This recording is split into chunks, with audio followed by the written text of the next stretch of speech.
आपल्या शहरातील ताज्या बातम्यांसाठी आजच सबस्क्राईब करा केबी न्यूज। प्रकाश दबडे मारहाण प्रकरण, पोलीस तपासात हलगर्जीपणा, आरोपी पोलीस कर्मचाऱ्याच्या निलंबनाची मागणी। वाठारतर्फ वडगाव तालुका हातकणंगले जिल्हा कोल्हापूर येथे मातंग समाजातील प्रकाश दबडे यांना किरकोळ कारणावरून बेदम मारहाण करण्यात आली। यामध्ये त्यांच्या हात-पायाचे हाड फ्रॅक्चर झाले असून ते सध्या सीपीआर रुग्णालयात उपचार घेत आहेत। या प्रकरणातील आरोपींना वाचवण्यासाठी पोलीस कॉन्स्टेबल कुमार पोद्दार यांनी तपासात हलगर्जीपणा केल्याचा आरोप करत बंडखोर सेनेच्या नेतृत्वाखाली वडगाव पोलीस ठाण्याबाहेर जोरदार निषेध आंदोलन छेडण्यात आलं।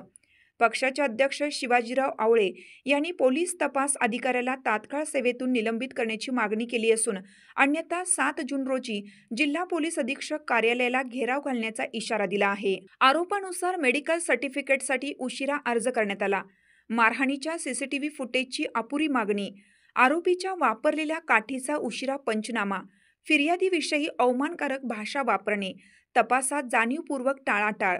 प्रमुख मागण्या: आरोपींवर आयपीसी कलम 326 अंतर्गत गुन्हा दाखल करून त्वरित अटक, पोलीस कॉन्स्टेबल कुमार पोद्दार यांना सेवेतून निलंबित करून खातेनिहाय चौकशी, तत्कालीन पोलीस निरीक्षक विलास भोसले यांच्यावर विभागीय कारवाई, संबंधित देशी दारू दुकान तात्काळ बंद।